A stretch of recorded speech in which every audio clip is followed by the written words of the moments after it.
nè tươi trái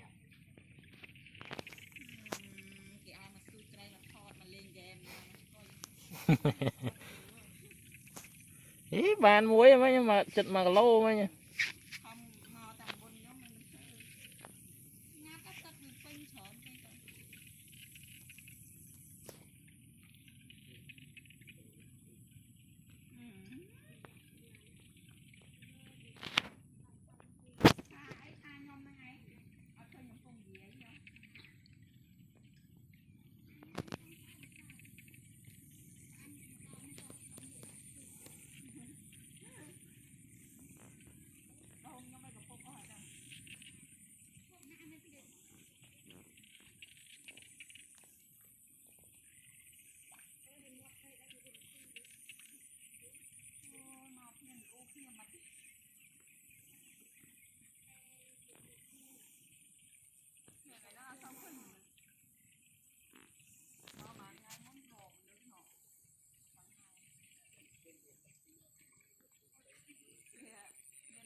ban muối đau mà có hồng đầu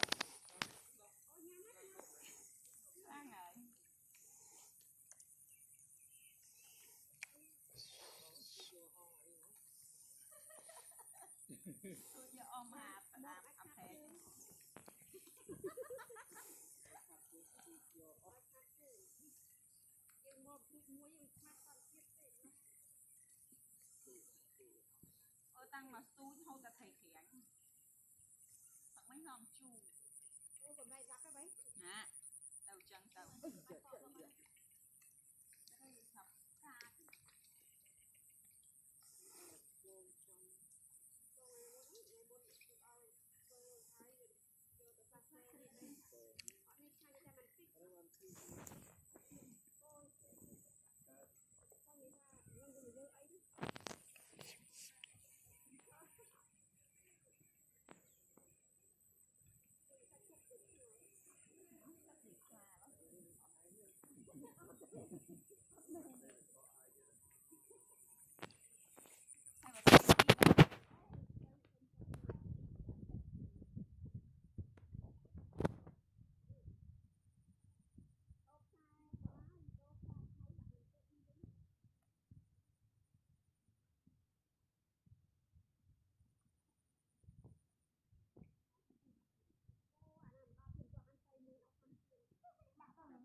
cái mưa nó mới khơi đó mà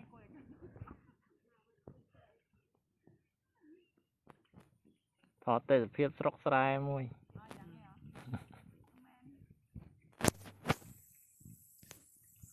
luôn đã có xe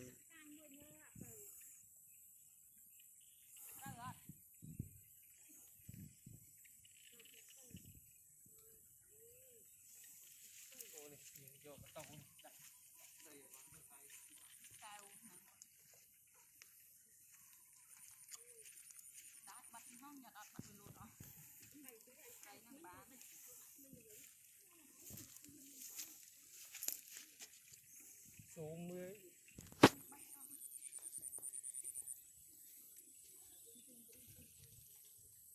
đã trực tiếp ban màu xuống mưa của bầy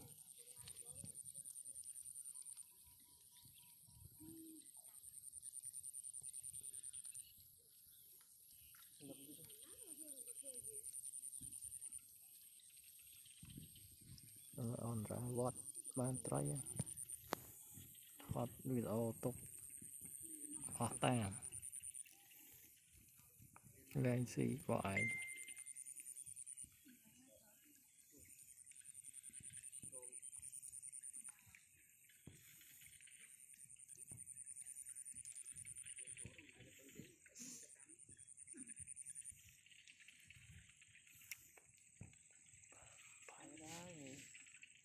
nó châu ấy mà on nè châu ấy lần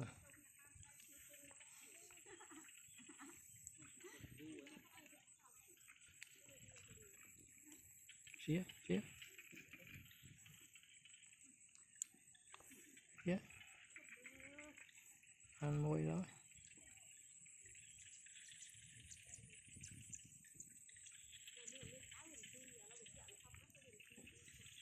ngon này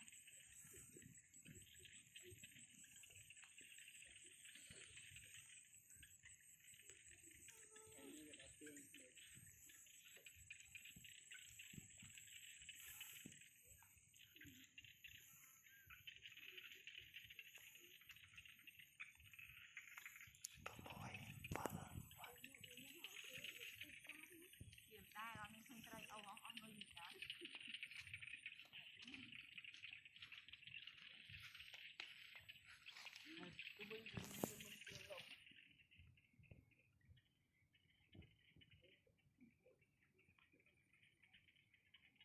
liền nó bắn một tray à đi đây chỗ đây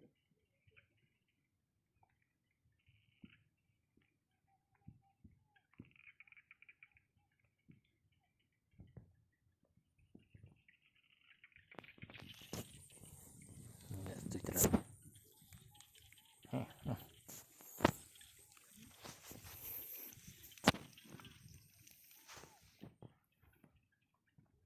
tray chỗ đây trong hơi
chà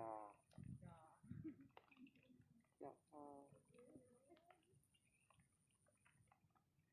tiếng ngon hai chặt khúc da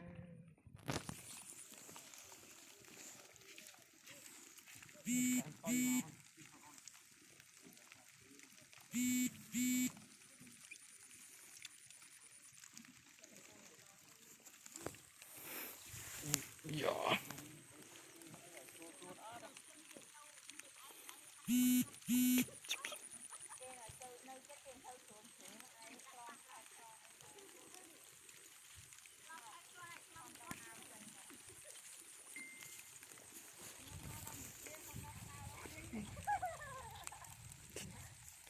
họ thoát upload lên